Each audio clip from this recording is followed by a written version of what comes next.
Amen. Yan, purihin ng Diyos. Salamat sa Panginoon sa umagang ito.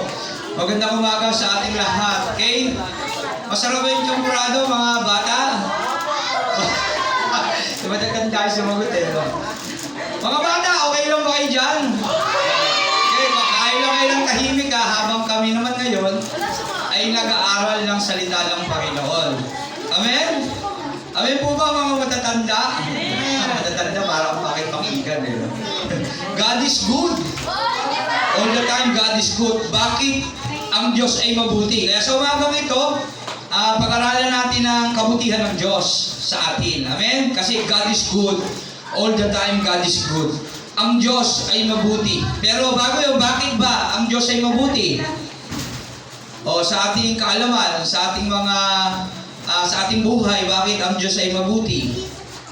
O, sino pwedeng sumagot? Ang Diyos ay mabuti. Bakit? Sige, Ninor. Yan, siya'y tapat sa atin. Yan yung unang puntos natin ngayon. Ang Diyos ay mabuti. Bakit? Siya kasi ay tapat sa atin. Paano naging tapat ang Diyos sa atin? Sino nakakaalam? May nakakaalam ba? Bakit tapat ang Diyos sa atin? Ano yung ginawa niya? Bakit siya naging tapat sa atin? Ano yung katapatan na pwede mong ipaliwanag? Bakit tapat ang Diyos sa palagay mo? Yan, nakipagtipan sa atin. Amen, isa yun. Pero sabi ng banal na kasulatan, inihayag kasi ng Diyos yung kanyang buhay sa atin. Hindi niya inilihim yung kanyang sarili. Kaya yung Diyos ay tapat sa bawat isa sa atin. Amen? Sino ba rito yung nakakakilala ng personal kay Mayor? May nakikinig ba? Sino yung kilala niyang personal si Mayor?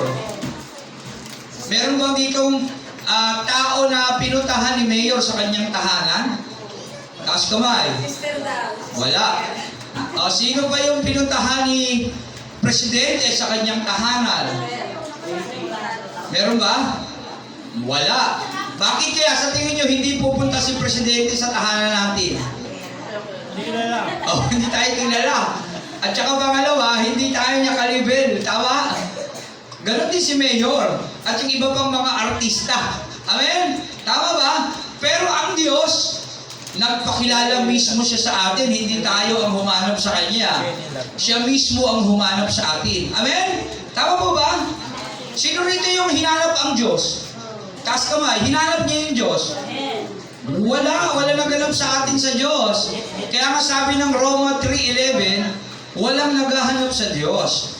Kundi, tayong lahat ay hinanap ng Diyos at tayo ay natagpuan. Amen? Kasi ang Diyos ang unang umibig sa atin. Tama po ba? Meron pa ritong talagang pagsilang niya sa daigdig, minahal niya na yung Diyos? Meron po ba? Wala. Nung una pa lang, nang tayo sinilang, namulat tayo sa kaisipan natin, hindi natin kilala ang Diyos. Ang kilala natin yung mga pinaniniwalaan ng ating mga kilangistan. Maaring mga anito, maaring mga rebulto, maaring mga Diyos-Diyosan na hindi natin kilala. Maging yung mga kumikilala sa kanila, hindi rin sila kilala. Tama? Amen. Kasi minana lang natin yung ating mga kaalaman. Pero dahil napakasagana ng katapatan ng Diyos, mismong ang Diyos ang nagpakilala sa atin. Sa katunayan nga, gumamit ng mga tao ang Diyos para sa atin. Amen? Gumamit ng mga ng mga tao ng panahon ng Old Testament hanggang sa panahon ng New Testament. Okay? Gumamit ang Diyos at kaya nasulat ang banal na kasulatan para higit nating makilala ang Diyos kasi talagang ang Diyos ay mabuti. Amen po ba? Yan. Kaya una, bakit napakabuti ng Diyos? Siya ay tapat. Sa pamamagitan ng ano? Pangako. Pagpapakilala niya sa kanyang sarili. Kasi siya, ano ba ang katangian ng Diyos? All-knowing, omniscient, omnipotent. Tatlong bagay. Makapangyarihan, lahat alam, at kahit saan naroon. Pero yung Diyos na may ganung katangian, ay hinanap tayo. Amen? Kaya napakabuti ng Diyos. Siya ay tapat sa bawat isa sa atin. Kahit hindi pa natin siya inibig. Gumawa siya ng paraan para magkaroon tayo ng connection sa Kanya. Okay? Binigay ng Diyos ang Kanyang kaisa-isang anak, si Jesus, para sa atin. Upang ipakita na siya ay tapat. upang ipakita na hindi siya iba sa atin. Amen? Pinakilala niya sa atin yung kanyang sarili. Sabi ng Roma 3:10, walang matuwid, wala kahit isa. Sabi ng Roma 3:11, walang naghahanap sa Diyos. Kahit na walang naghahanap sa Kanya, siya ay kusang loob na nagpakilala sa atin. Minahal tayo ng Diyos. Amen? Kaya napakabuti ng Diyos. Dahil siya ay ano? Tapat sa atin. Nagpakilala siya kusa. Okay, hindi natin siya kinikilala, pero siya mismo ang nagpakilala sa kanyang sarili sa atin. Ganun tayo ka-special sa Diyos. Pangalawa, gaano kabuti ang Diyos? Binigyan niya tayo ng kahabagan. Pangalawa, tandaan natin yan. Kahit na tayo ay nagkaroon ng pagkakasala, binigyan niya tayo ng kahabagan sa pamamagitan ng ano? Ng kanyang anak. Ibinigay niya mismo ang kanyang kaisa-isang anak. Pero mo yun ha, yung Diyos na mayroong kaisa-isang anak, ibinigay niya sa krus para sa atin. Yun yung habang niya. Hindi tayo deserve. Hindi na tayo karapat dapat pagbigyan nun. Pero dahil mahal tayo ng Diyos, ibinigay niya si Jesus sa krus para mamatay at para tubusin ang ating mga pagkakasala. Amen? At hindi lang si Jesus yung binigay niya para tubusin tayo sa pagkakasala. Sinigurado niya pa na tayo magiging Kanya sa pamamagitan ng banal na Espiritu na nasa sa atin na ngayon. Amen? Kaya tayo ngayon, kahit na hindi sabihan mag-church, nag-church. Kasi nandiyan yung Holy Spirit nagkukonvict sa atin. Kasi kung wala yung Holy Spirit, hindi ka mapupunta sa church, wala magpapaalala sa iyo. Amen? Hindi na yan, marunong ka na ngayon mag-pray. Alam mo na yung prayer. Alam mo na rin humingi ng tawad kasi alam mo na nagkakasala kasi may bunga yan. At kasama dyan yung humility, yung humbleness. At naalalaman mo na yung sarili mo na ikaw ay nagkukulang o nagkakasala at ikaw ngayon nagbabalik loob na sa Panginoon. Kaya tandaan natin yan ha. Una, ang Diyos ay mabuti. Bakit? Siya ay tapat sa pamamagitan ng pagpapakilala niya sa kanyang sarili. Hindi niya tayo itinuring na iba. Itinuring niya tayo na kapamilya niya. Okay? Kaya nagpakilala siya sa atin at hindi lang yung pangalawa, ibinigay niya yung habag niya sa atin. Binigyan niya tayo second chance. Okay? Dapat sana, impyerno na tayo eh. Pero dahil sa habag at awa ng Diyos na ibinigay sa atin, pinadala si Jesus para wasakin yung kasalanan na umaalipin sa atin. Kaya hindi na tayo alipin ng kasalanan. Tama po ba? O sino rito yung alipin pa ng sumpa ng kasalanan? Meron po ba? O dapat wala na kasi tinubusan tayo ng Jesus. At dahil yun sa ating pananampalataya sa Kanya, winasak niya na ang kasalanan na maalipin sa atin. At ibinigay niya ang banal na Espiritu, ang kapanatagan sa ating puso na tayo nagiging confident na tayo pagdating ng panahon ay makakasama ng ating Diyos. Amen? At pangatlo, sinama pa tayo ng Diyos sa kanyang plano, kaya napakabuti ng Diyos. Sino nakakalam ng plano ng Diyos sa atin? Sa inyo. Ito, lagi na natin itong tinatapik. Ano ba yung plano ng Diyos sa buhay natin? Sino nakakaalam? Yung plano ng Diyos sa lahat. Maliban sa kaligtasan, sama yun sa plano. Ano ang plano ng Diyos? Lahat yan tama, pero ang plano ng Diyos, sabi ng Ephesians chapter 1, plano ng Diyos kasi naggumawa ng isang kaharian sa langit. At ang kaharian na yun, pamamahalaan ng ating Panginoong Hesus. Kaya tayong lahat na nabubuhay bilang tao, kailangan natin pumasok sa buhay ng ating Panginoong Hesus na nakapasok sa buhay ng Ama na makapangyarihan sa lahat. Ayun po ba, naiintindihan nyo? Naiintindihan natin? Ano yung plano ng Diyos? Pasok. Ayan, kailangan natin makapasok sa buhay ng ating Panginoong Hesus na nakapasok sa buhay ng Ama na makapangyarihan sa lahat. Kaya kailangan natin makipag-isa kay Kristo. Bakit natin kailangan makipag-isa kay Kristo? Bakit? Para magkaroon tayo ng buhay ng Diyos. Magkaroon tayo ng holiness. Kasi hindi natin pwedeng makita ang Diyos kapag hindi tayo makita ng personal ang Diyos kung hindi tayo banal. Tandaan natin yan. Walang papasok sa langit ng hindi banal. Kaya yung plano ng Diyos na gumawa ng kaharian, kasama tayo ron, tayo number 1 na plano para doon eh.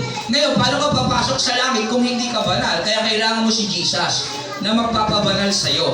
Amen? At pag nakapasok ka na sa buhay ng ating Panginoong Hesus, parang nakapasok ka na sa buhay ng Ama na makapangyarihan sa lahat. Kasi si Jesus ay isa sa Ama. Siya at ang Ama ay iisa. Tandaan John 4:30. John 10:30. Okay, ako at ang Ama ay iisa. Okay, basahin natin. Kaya ba, Brother Neron?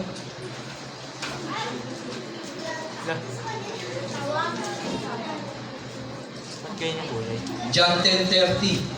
Ako at ang Ama ay iisa. Okay? At sabi din ng John 17:11 and 12. Sige nga. John 17:11, 12. John 17:11. Oo. Ito yung ating tema ng Jesus the Name of God Church. Tandaan nyo Saan nyo nakuha yung verse ng Jesus the Name of God Church? John 17:11 and 12. Okay? At ngayon, ako'y pupunta na sa iyo. Iwan ko na ang sanlibutan ito, ngunit sila nasa sanlibutan pa.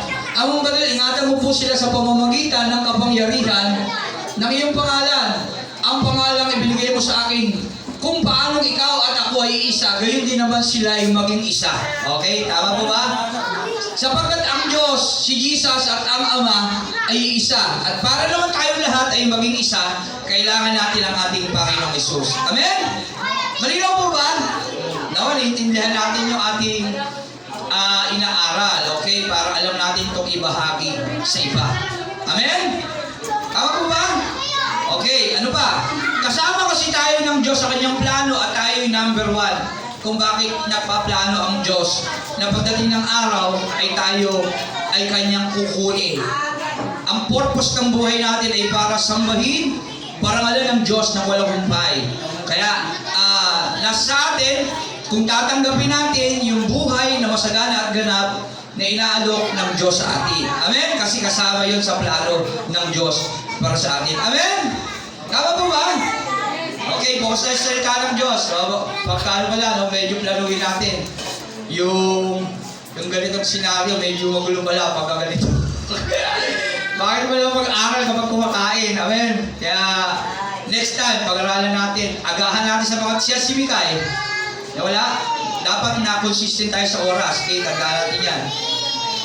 Siya ay tapat. Tandaan, ang Diyos ay mabuti kasi siya ay tapat sa bawat buhay natin. Bakit siya naging tapat? Ulitin ko lang, bakit siya naging tapat? Paano yung kanyang ginawa? Pangako, kanina binanggit natin. Wala rin tayo. Kasi bakit pala makinig pag kumakain? Next time, wala natin gawin to. Ngayon lang to. Okay? Bakit siya naging tapat? Ano yung katapatan na pinakita ng Diyos? Yan! Very good, si Brother JP. Kasi yun ang pinakadabis na bagay na maipakikita ng Diyos na tapat siya. Hindi siya naglihim. Tama ba? Ipinakilala niya yung totoong siya. Ipinakilala niya sa atin. Ikaw ba kaya mong pakilala yung sarili mo sa ibang tao? Lalo na sa kaaway mo, kung ano yung lihim mo, ano yung plano mo, ano yung laman ng isip at puso mo, ano yung binabalak mo, maging sa kaaway mo. Kaya mong gawin yun? Hindi. Si Jesus lang ang gumawa nun, ang Diyos lang. Amen? Kaya gano'n kung bakit napakabuti ang Diyos. Nagpakilala siya sa mga tao, hindi karapat-dapat pakilala yung kanyang sarili. Amen? Bakit? Hindi niya kasi tayo tinuturing na iba at hindi karapat-dapat. Lahat tayo, ang turing niya ay karapat-dapat. Amen? Kaya napakabuti ng Diyos sa atin. Purihin ang ating Panginoong Hesus. Amen? Pangalawa, bakit siya mabuti sa atin? Ibinigay niya yung kanyang kahabagaan. Pinadala niya si Jesus na Diyos na nagkatawang tao para tubusin yung kasalanan. Ikalawa, binigyan niya tayo ng kaligtasan. Ano yung kaligtasan na yun? Yung kapayapaan na iniwan niya, yung Holy Spirit. Kasi yung Holy Spirit, ito yung tatak na pagdating ng panahon, tayo hihirangin ng Diyos. Amen? Na tayo hihirangin ng Diyos pagdating ng panahon, hindi ka makakakit sa langit pag wala yung Holy Spirit. Kaya napakahalagang malaman natin ito. Amen? At hindi mo magagawa yung isang bagay pag wala yung Holy Spirit sa iyo. Hindi mo ka makakasunod ng tama sa Panginoon. Pastor, paano naman yung iba sumusunod naman? Minsan, dalawang klase yan. Isa sa pamamagitan ng kapangyarihan ng banal na Espiritu, isa sa pamamagitan ng sarili mo lang. Kaya nga meron tinatawag na religion. Ano ibig sabihin ng religion? Balik tayo sa umpisa, yung mga nakaraang pinag-aralan. Religion, ano ibig sabihin? Oh, pagdudugtong ng relasyon mong naputol sa Diyos, gamit yung sarili mo. Amen? So, ibig sabihin, lahat ng mga bagay na naisip mong mabuti, ikaw lang sa sarili mo ang gumagawa at nakakaisip nun. At ginagawa mo tama yun sa sarili mong paraan. Bakit? Ano ba yung talagang tama? Ano yung totoong mabuti? Sino nakakaalam? Ano yung totoong mabuti? Tanggapin si Jesus. Tama. Pero ano yung paliwanag? Ano yung pinaka-totoong mabuti na dapat mong gawin? Bahagi ang masalita. Yung sundin, yung salita ng Diyos, Jesus.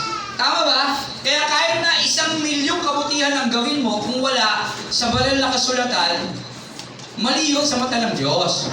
Yun ang dapat niyong malaman. Tama mo ba? Ang relihiyon, ganito, sa mas mababaw na paliwanag. Ikaw ang gumagawa ng tama sa palagay mo. Walang mali doon kasi tama yun eh. Kaya lang ang problema, ikaw ang nakaisip nun. Hindi yun naisip ng Diyos. Tama ba? Ang totoong tama at ang totoong mabuti, yung iniisip ng Diyos na inuutos sa iyo na dapat mong gawin. Nakuha niyo po ba? Kaya dapat yung mabuti na ginagawa mo may pamantayan. Ano yung pamantayan? Yung salita ng Diyos, yung kautusan. Amen? Kaya nga may kautusan eh. Ano ibig sabihin ng kautusan? Ano definition niya? O ano yung trabaho ng kautusan? Ano yung trabaho ng kautusan sa atin? Sige, Brother Daniel. Para pangalagaan tayo. Yeah, pangalagaan tayo para... Tama yun, pero kulang. Kulang ng konti. Para... Para saan? Oh, guideline, tama. Para guide, para ma-verify natin yung sin. Tama ba? Kasi pag walang kautusan, walang kasalanan. Ngayon, kaya binigay yung salita ng Diyos, yung kautusan, para alam mo yung mali. At ano yung mali naman? Yung... Sundin yung sarili. Yan, yung hindi kautusan. Tama ba? Doon lang siya umiikot. Nakuha niyo po ba? Ang tama, yung sumunod ka sa kautusan. Kasi ito, yung dahilan kung bakit mo nalalaman yung kasalanan. Yung kasalanan, siyempre, hindi yung kautusan. Yung sumuway ka sa kautusan. Tama ba? Kaya kapag hindi mo sinunod yung kautusan, yun yung kasalanan. Pero yung kautusan, hindi yung dahilan ng kaligtasan. Nalalaman mo lang dyan yung kasalanan dahil sa kautusan. Tama ba? Yan. Kaya ano ngayon yung religion? Ano ngayon yung religion? Ibig sabihin, ayon kanina na pag-aralan natin, ginagawa mo yung tama sa sarili mong paraan. Nalabas sa salita ng Diyos. Amen? Yung mabuti na naiisip mo, ikaw lang ang nakaisip nun. Wala kang basihan. Kasi dapat yung mabuti may basihan ka. Ano yung basihan? Salita ng Diyos. Yan, yung salita ng Diyos. Nakukuha ba? Nalilito kayo, no? Nakakalito ba? Ang religion, ginagawa mo yung tama sa sarili mong paraan. Halimbawa, ganito. Tama na alagaan ko yung tatay ko. Kasi yun yung tungkulin ko bilang anak. Tama ba? Kaya lang, Sunday, ang sabi ng Bible, dapat kayong lahat ay nagpapahinga at nasa templo ng Diyos. Sabi ng Hebreo 10:25, huwag niyong kaliligtaan ang pagdalo sa mga pagtitipon. Ano gagawin mo? Yun ba talaga ang gagawin mo sa totoong buhay? Sino masusunod? Ano mangyayari? Magkakasala. Okay? Tama yung sinabi ni JP. Yun ang senaryo. Kaya lang, hindi natin nagagawa yun sa ating buhay. Bakit? Bakit? Bakit hindi natin nagagawa? Kasi, religionist pa tayo. Religyoso pa tayong tao. Hindi pa tayo, wala pa yung Holy Spirit sa ating buhay. Kasi ang rule ng Holy Spirit, yung diktahan tayo at manduhan sa lahat ng ating bagay na dapat gawin. At matibay dapat yon. Tayo naman dapat makikinig. Kapag nakilala natin si Kristo, ang tanong, sino nakakilala kay Kristo? Amen. Sasabihin talaga natin yun. Sino yung sumusunod kay Kristo? Amen. Sasabihin talaga natin. Oh, sa totoong buhay. No, di ba? Ganon. Amen. Kaya yun ang ibig sabihin nun. Ang kasalanan, hindi pagsunod sa kautusan. Pero yung kautusan na yun, hindi yung dahilan ng kaligtasan. Ang trabaho kasi ng kautusan ay ipaalam lang sa iyo yung masama, yung sin, to verify yung sin. Amen? Ayun lang yung trabaho ng kautusan. At yung kautusan na yun, isa pang trabaho niya, ihahatid ka kay Jesus. Ngayon, ikaw naman, pupunta ka kay Jesus para tulungan ka ni Jesus sa pamamagitan ng Holy Spirit na ibibigay ng Diyos, sa pamamagitan ni Jesus na nilapitan mo. At yung ama ng mga pangyarihan sa lahat, pag nakita niya na lumapit ka kay Jesus, nagsuko ka ng buhay kay Jesus, ipapadala niya yung Holy Spirit sa iyo para tulungan ka niyang gawin yung mga bagay na gusto mong gawin, na hindi mo kayang gawin. Yung pagsunod sa Diyos. Hindi kasi natin kayang sumunod sa Diyos, mahirap. Mas nananaig yung sarili nating kabutihan. Tama ba? Kasi tama naman yung alagaan ko yung tatay ko, nanay ko. Wala namang masama dun eh. Kaya lang, bakit naging masama? Kasi utos ng Diyos, nasa church ka dapat. Ano dapat mong gawin? Dalhin mo yung pamilya mo sa church. Tama ba? Kung hindi man, gumawa ka ng paraan para sa Diyos. Kasi kung tatanungin ka, sino mahal mo, Diyos o magulang mo? Sasabihin mo, Diyos. Pero anong gagawin mo? Sino susundin mo? Yun, kaya tayo nagiging religionist. Pastor, bakit ganun? Kulang tayo sa totoong pagtanggap sa Diyos. Okay? Kaya sabi ni Isaias, sabi ng Diyos kay Isaias, mahal niyo lang ako sa pamamagitan lang ng salita, hindi sa gawa. Kasi dapat may konkreto ka lang paninindigan. Amen? Kasi napakabuti ng Diyos eh. Kaya yung topic namin, mabuti ang Diyos. Bakit? Siya ay tapat sa paanong paraan? Sa paanong paraan naging tapat ang Diyos? JP? Nagpakilala siya sa atin. Si Mayor hindi pupunta sa bahay nilang Mikayan. Tama? Para Mikay, ako nga pala si Mayor, di ba? Okay, si Bongbong Mikay, ako nga pala si Bongbong Marcos. Presidente yun, hello? Tama? Pero yung Diyos, pumunta sa'yo mismo, hindi ikaw ang naghanap sa Diyos. Kaya sabi ng Roman 3:11, walang naghahanap sa Diyos, pero hinahanap ka ng Diyos. Nagpadala siya ng tao sa'yo. Tama? Para makilala ka niya at magkaroon siya ng personal na relasyon sa iyo. Amen? At hindi lang yun, sinigurado pa niya yun. Binigyan ka pa niya ng kahabagan. Number 2, kinahabagan ka pa ng Diyos. Pinalaya ka niya sa kasalanan, sa sumpa. Kasama yung sumpa, sakit at karamdaman, kahirapan. Kaya hindi naman tayo mahirap eh. Bakit tayo mahirap? Kasi nasa lupa pa tayo. Kaya totoo natin tahanan, mayaman tayo. Hindi tayo taga rito. Tayo mga steward lang ng mundong ito. Tayo mga estranghero lang. Ang totoo natin tahanan sa langit. Dito lang tayo mahirap. Dito lang tayo may sakit. Sa totoo natin kaanyuan, wala tayo sakit. Malakas ang katawan natin. At maganda tayo. Yung ating mga balat. Maganda tayo pagdating ng panahon. Bagamat mga magaganda na tayo ngayon. Amen? Kaya yung tandaan natin. Kaya binigyan niya tayo ng kahabagan, binigyan niya si Jesus sa ating mga kasalanan, at binigyan niya yung Holy Spirit para makasigurado tayo. Kasi tayo, naninigurista tayo mga tao, dapat, ano ba yung Panginoon yung ebidensya na naligtas na ako? Binigyan niya yung Holy Spirit. Kaya bibigyan ko kayo ng tagapagtanggol ng isa pang patnubay, sabi niya doon sa John chapter 14, 26 to 27, ito yung magtuturo sa atin ng mga bagay na dapat natin gawin. Yung mga hindi natin kayang gawin. Tuturuan tayo ng Holy Spirit. Kaya yung mga imposibleng bagay na gagawa na natin. Nakakapunta ka na sa church ng mag-isa kahit hindi ka na invite. Tama ba? Dati hindi ka makapunta yung church, JP. Pag tumangging araw, kasama ka tawag eh. Diba? Pag inaaya, sabi ng papa niya, si JP, pag inaaya ni Brother Daniel, pag umili, kasama ka tawag eh. Pero ngayon, maaga na siya. Nagtuturo pa sa mga kids. Amen? Hindi niya gusto yun. Sino yung gumagawa sa kanya? Yung Holy Spirit na nasa sa kanya. Kasi kung siya lang, hindi niya gagawin yun. Ang corny nun. Tama? Ganun yun. Maging ako man, hindi ako haharap dito kung walang Holy Spirit. Maging kayo man. Kaya lagi natin pakinggan yung tinig ng Holy Spirit. Amen? Kaya yun yung kasiguradad. Ito yung tatak ng kaligtasan. At katibayan na tayo binago na ng Diyos. Yung banal na Espiritu na nasa sa atin. Pero dapat panindigan natin yon na nasa sa atin siya. Pakinggan natin yung lagi yung tinig niya. At pangatlong bagay, bakit mabuti ang Diyos? Kasama niya tayo sa plano. Ulitin ko lang ulit. Ang plano ng Diyos, ito ang plano ng Diyos simula ng umpisa pa lang. Plano ng Diyos na gumawa ng isang kingdom ng kaharian. At sa kingdom na yon, dapat ang naghahari si Jesus. At si Jesus, ang paghaharian niya, tayo dapat. Kaya tayo lahat, papasok kay Jesus, kaya John 14:6, ako ang daan, katotohanan ang buhay. Wala makapupunta sa Ama, kundi sa pamamagitan ko.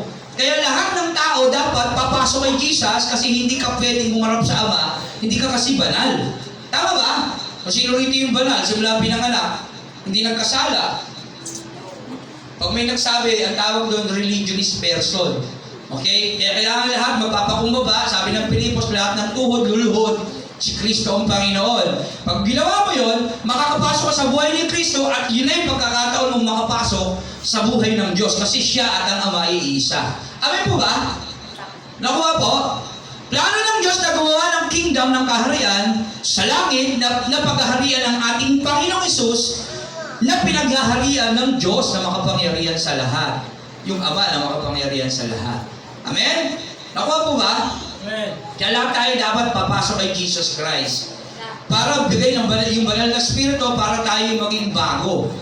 Sisircumcise niya ating mga puso, yung Holy Spirit, at tutulungan tayo ng Holy Spirit sumunod sa kautusan ng ating Panginoong Hesus. Okay? Makaka-go and make disciple ka na, mamamahal mo na yung kaaway mo, magiging kagaya ka ni Jesus, magiging likeness ka, image and likeness na tayo ng Diyos. Amen? Kaya ipapadala ng Diyos yung langit sa ating buhay. Kahit na nandito pa lang tayo sa lupa. Yung Holy Spirit yon. Kasi kapag nasa yung Holy Spirit, yung Trinity, nasa atin, yung Triune God, nakatira sa puso natin. Yun yung katuparan ng pangako ng Diyos. Yun yung sinasabi ng 1 Corinthians 11:23. Ito ang dugong pinagtibay ng aking dugo. Tuwing iinumin ninyo ito, gawin ninyo ito bilang pag-alala sa ito ang bagong tipan na pinagtibay ng aking dugo. Yung pangako, yung bagong tipan, yung new covenant, matutupad sa ating mga buhay sa pamamagitan ng Holy Spirit. Kaya dapat natin maintindihan yan. Ngayon, madali naman malaman kung nasa yung Holy Spirit na paghahari mo na sa buhay mo ating Panginoong Sus. Matibay na. Okay? Tama po ba? Bakit mabuti ang Diyos? Ano yung 3 puntos? Una, ano? Siya'y tapat sa atin. Nagpakilala siya. Hindi niya tayo ginawang iba. Pangalawa, binigay niya yung kanyang kahabagan.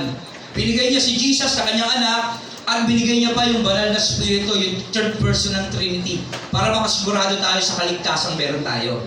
At dapat magawa natin yung mga bagay na hindi natin kayang gawin. Kaya hindi na tayo religiosong tao ngayon. Na ginagawa, yung religiosong tao, tandaan nyo, ginagawa niya lang yung gusto niyang gawin. Wala siyang sinusunod na pamantayan. Kasi ang mga taong hindi religyoso, sumusunod sa Diyos. May personal na relasyon sa Diyos. Kaya kung meron tayong personal na relasyon sa Diyos, hindi na tayo religionist. Hindi na tayo nabubuhay sa ating sarili na ginagawa yung alam lang nating tama. Hindi na ikaw ang nasusunod sa sarili mo. Sa madaling salita. Kaya may kanta, no longer I, but Christ living in me, serving you for all eternity. Yun yung kanta ng Heart of Servant. Ayun kasi ang puso ng totoong naglilingkod sa Diyos. Hindi niya na sinusunod yung sarili niya. Bagkus si Kristo na nabubuhay sa Kanya, na pinag-alayan niya ng buhay. Roma 12:1. Ialay ninyo sa Diyos ang inyong buhay bilang buhay na handog, banal at kaya sa Diyos. Binigay mo na dapat yung buhay mo kay Kristo at hindi ka na ang masusunod sa sarili mo. Tama ba? Si Kristo nung bata pa, nasa siya palagi? Nasa church. Nawala pa siya ng 3 araw. Akala nila Mary, kasama nila si Jesus. Pero nung hinanap nila si Jesus, nasa templo. Nakikipag-usap siya sa mga teacher ng law. Gusto niyang kausap yung mga may alam sa banal na kasulatan, mga tagapagturo. Lagi siya nakikinig. Ganun ang buhay ng isang tunay na Kristiyano. Laging uhaw sa salita ng Diyos kagaya ni Jesus. Lagi na sa church. Lagi nakikisama sa mga kapananampalataya. Bakit? Napakahalaga kasi ng kapananampalataya mo, lagi mong kasama. Hindi ka nadadaig ng tukso. Hindi ka nahahawa ng negatibong espiritu. Kasi may evil spirit eh. Tama po ba? Espiritu ng kasinungalingan, espiritu ng bisyo, espiritu ng karumihan ng pananalita, espiritu ng kayabangan. Kapag ang isang tao kasi Christian, wala na yung mga espiritu na yan, na paglalabanan niya yon. Kaya napakahalaga na kasama natin yung bawat kapatiran natin. Nakakapagpalakas, nahahawa mo yung espiritu niya. Kaya kung malakas siya, magiging malakas ka rin. Tama po ba? Ay kapag kasama mo, puro unbeliever. Ang hirap, lalo kung mag-asawa ka ng unbeliever. Napakahirap. Baka pagdating ng panahon, unbeliever ka na rin. Kasi hindi mo siya kayang hindi sundin, mahal ko siya. Yeah. Sabi ni Andrew E., hinahanap-hanap kita. Uubusin ko ang aking oras. Matagpuan ka lang. Yun ang panuntunan ng mundo. Kaya napakahalaga yan. Kaya, ikabit natin yung ating buhay sa mga tao may tunay na relasyon sa Diyos. Pero, isipin nyo rin, kagaya na sinasabi ni Pablo, baka kayo naman ang maging dahilan para kumilala sila sa Panginoon. Huwag din natin iwala yun. Kasi pantay naman ang tingin ng Diyos sa atin eh. Sa mabutit masama, pantay. Ano yung pagiging pantay doon? Gusto niya ka kasing maligtas pareho. Yun yung pantay. Pero sa reward, hindi pantay yun. May reward talaga ang mga tunay na anak ng Diyos. May kaparusahan ang mga hindi anak ng Diyos. Sabi ng John 3:18, hinatulan na ang hindi sumampalataya sa kaisa-isang anak ng Diyos. Kaya kung tayo magiging dahilan ng pagiging Kristiyano ng isang tao, napakaganda nun. At yun yung tungkulin ng pagiging Kristiyano. Amen? Nakuha mo ba? Kaya sikapin natin na ang ating mga mahal sa buhay, kaibigan, kapatid, lahat ay makakilala sa Diyos. Pero pastor, kung ginawa mo na ang lahat at walang nangyari, ano yung mangyayari? Sabi ng aklat ng Ezekiel, anak ng tao, kapag pinagsabihan mo na ang iyong kababayan, hindi nakinig, hindi mo na sila pananagutan. Pero pag hindi mo pinagsabihan, pananagutan mo ang dugo niyan sa akin. Kaya kung pinagsabihan mo na ang isang tao, hindi mo sila pananagutan sa Diyos. Kaya lang, huwag ka titigil sa paglilingkod mo sa Diyos. Huwag kang magpapadala sa kanila. Dapat sila ang dalin mo. Amen? At manatili kang nananalangin din hanggat buhay sila, may pag-asa sila eh. Tama ba? Kaya yung love mo sa kanila, huwag mawawala. Pero huwag ka sasama sa kanila. Tama ba? Huwag kang makikisama sa mga maling desisyon. Baka mapahamak ka. Exodus 32:32, ang nagkasala ang buburahin ko sa aking aklat. Tandaan nyo rin yun, huwag nyo wawala kasi baka mga Christian na ako eh. Ligtas na ako eh. Totoo yun. Ligtas ka na. Kaya lang, kung ikaw ay bibitaw sa kaligtasang meron ka, sa tingin mo ligtas ka pa kaya? Kaya may pagtatalo dyan. Pero isa lang sinasabi ng Bible. Kapag nagkasala, sabi rin ng Exodus 32:32, buburahin ang pangalan sa aklat ng buhay. Sa Exodus 32:32, Brother Nero, no? Wala na tayo, PowerPoint. Amen? Okay, ako na lang magbabasa. Exodus 32:32. Yan, sabi rito, ipinakikiusap ko po, patawarin na ninyo sila. Kung hindi nyo sila patatawarin, burahin na rin ninyo sa inyong aklat ang aking pangalan, sabi ni Moises sa Diyos, kay Yahweh. Sabagot si Yahweh, si Yahweh mismo ang nagsabi nito, hindi ako, hindi rin si Moises. Sabagot si Yahweh, kung sino ang nagkasala sa akin, ay siya kong buburahin sa aking aklat. Amen? So yung sabihin, yung pangalan mo na nakasulat sa aklat ng buhay, ay pwede mo palang burahin ng Diyos yun. Kung tayo ay magkakasala. Kasi pag nagkasala ka isang beses, maghingi ka ng tawad yan, Lord, sorry po. Mga 3 linggo, matagal-tagal na ako hindi nagkakasala, kakasala na muna uli ako. Nasundan mo na sundan. Sumama sa mga makasalanan, ano mangyayari sa'yo? Magiging makasalanan ka na. Sumama ka sa umiinom, siyashot ka muna dyan, uwi ka uli. Tapos kinumagana naman, sila na naman kasama mo. Kampay! Kampay! Parang ano, laging lasinggero ka na rin. Subukan mo pumunta sa probinsya, sa Bisaya. Kahit 2 linggo lang, ano na magiging salita mo? Bisaya. O, di ba? Punta ka Amerika. O, di ba? Isang buwan lang. Bakit? Kahit di ka ka marunong mag-English, mag-uwi mo rito, hindi ka na marunong, sorry, I cannot understand you. Hindi ka marunong Tagalog. Tama? Ganon din yung buhay natin spiritual. Kaya sabi ng Bible, Hebrews 10:25, huwag nyo kaligtaan ang pagdalo sa pagtitipon. Kasi sa pagtitipon, nandiyan yung mga kauri natin. Yung mga tao na talagang may pananampalataya. Amen po ba? Kaya tandaan natin yan. At kailanman, tandaan natin, hindi nagkamali ang Diyos sa kanyang sinasabi. Bakit siya kasi ay tapat? Tama ba? Sino dito nagsabi ng sinungaling ang Diyos? Sino may nakakita sa Bible na nagsinungaling ang Diyos? Wala ko nangyari. Wala, kasi talagang siya ay tapat. At kailanman hindi naging mali ang salita ng Diyos. Kaya, karapat-dapat natin sundin ang salita ng Diyos. Amen? Amen po ba? Amen. Kaya tandaan natin yan. Kaya anong gagawin natin? Pakinggan natin palagi yung tinig ng Holy Spirit. At huwag na tayong maging religionist. Sa religionism, sabihin yung ginagawa yung tama sa sariling paraan. Kasi ikapapahamak natin yon. Tandaan natin may panahon ang lahat ng bagay. At hindi natin alam yung panahon ng buhay natin. Amen? Ang isang bagay na alam natin na hindi natin alam, ano? Kamatayan. Yan, kamatayan. Ito yung bagay na alam mong mangyayari sa iyo na hindi mo alam kung kailan. Kaya ingatan natin yung buhay natin. Meron tayong kamatayan na tinatawag, panghihiwalay. Kaya hindi natin alam ito na mangyayari sa atin kung kailan. Pero, alam mo na mangyayari sa iyo. Tama ba? Amen. Kasi meron tayong takdang panahon. Sabi ng Santiago 4:14, ang buhay ninyo ay parang usok ang katulad, agad lumilitaw, agad nawawala. Kaya ang daw natin gawin, isalig natin sa Diyos ang ating buhay. Amen? Palakpakan natin ang Panginoon. Sa kanya lahat ng parangal at papuri, at dahil wala na tayong oras, 10 na. Dito lang tayo. Gusto nyo ba magtanong? May tanong ba kayo? Wala na.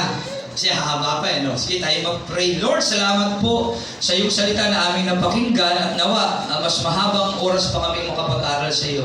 Mamaya, Panginoon, pagkatapos sa aming pagpupuri, nawa, buksan mo aming puso upang higit ka namin makilala at masunod sa aming buhay ito. Salamat po, purihin ka sa pangalan ni Jesus. Amen. Pakamakan natin ng Diyos at tayo kayo magpuri sa Panginoon. Okay? So, kahit na wala ni mga kasabahan natin, magpuri ka. Brother Giron, TV lang.